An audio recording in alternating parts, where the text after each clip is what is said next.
கிட்டத்தட்ட 7000 கல்லூரி மாணவ மாணவியர்களுக்கு எய்ட்ஸ் தொற்று இருப்பதாக ஒரு ஆய்வறிக்கை வெளியாகி ரொம்ப அதிர்ச்சி. ஒரு 50,000 பேருக்கு தனக்கு HIV இருக்குது அப்படின்றது தெரியாமே வாழ்ந்துட்டு இருக்கிறதாக ஒரு அதிர்ச்சியான ஒரு தகவல் சொல்லியிருக்கிறாங்க. கர்நாடகாவில் இருக்கக்கூடிய கல்லூரிகள்ல மாணவ மாணவிகளுக்கு கிட்டத்தட்ட 7000 பேர் எய்ட்ஸ்னால பாதிக்கப்பட்டிருக்கதா ஒரு செய்தி ஒன்று இன்னைக்கு காலையில வெளியாயிருந்தது. இதை நினைச்சு பார்க்கவே ரொம்ப அதிர்ச்சிகரமா இருக்கு. இந்தியாவிலே பார்த்தீங்கன்னா ஒரு நல்ல ஒரு ஐடி லெவல்ல முன்னேற்றம் அடைந்த ஒரு பகுதியாக தான் பார்க்கப்படுது. நிறைய ஐடி பீப்புள்ஸ் அங்கே வேலை பார்க்குறாங்க. நிறைய கலாச்சார முற்போக்குகள் சொல்லக்கூடிய நிகழ்வுகள்லாம் அங்கே நடக்கும். இன்றைக்கு பார்த்தீங்க அப்படின்னா கிட்டத்தட்ட 7000 கல்லூரி மாணவ மாணவியர்களுக்கு எய்ட்ஸ் தொற்று இருப்பதாக ஒரு ஆய்வறிக்கை வெளியாகி ரொம்ப அதிர்ச்சி. 18 இருந்து 25 வயசுக்குள்ள இருக்கக்கூடிய மாணவ மாணவியர்கள் கடந்த 2 ஆண்டுகள்ல 20,000 பேர் அதிகரிச்சிருக்கிறாங்க. கடந்த 2023-24 44,500 பேர் ஹெச்ஐவினால பாதிக்கப்பட்டவங்க.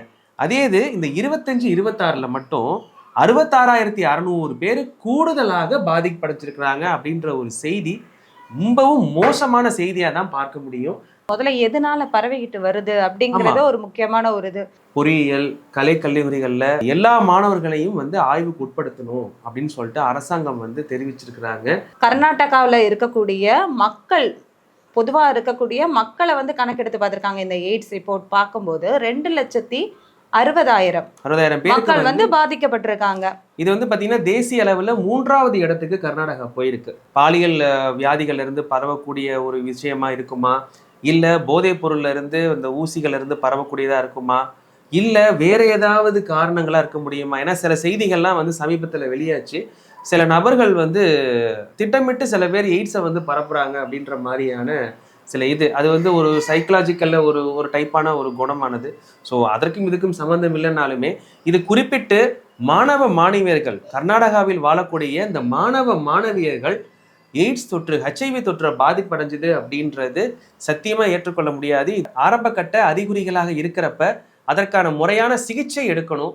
அது முதல்ல அவங்களுக்கு இருக்கிறது தெரியணும். கிட்டத்தட்ட ஒரு சுமாரா சொல்ல போனா கர்நாடகாவில் மட்டும் ஒரு 50,000 பேருக்கு தனக்கு HIV இருக்குது அப்படின்றது தெரியாமே வாழ்ந்துட்டு இருக்கிறதாக ஒரு அதிர்ச்சியான ஒரு தகவல் சொல்லியிருக்கிறாங்க. அவங்களுக்கே தெரியாதான் தனக்கு HIV பாதிப்பு இருக்குது அப்படின்னு சொல்லிட்டு. இதோட பாதிப்பு கண்டிப்பா சுற்றி இருக்கிற அந்த ஒரு மாநிலங்கள்லையும் ஏற்படாம தடுக்க வேண்டியது அரசாங்கத்தினுடைய கடமை.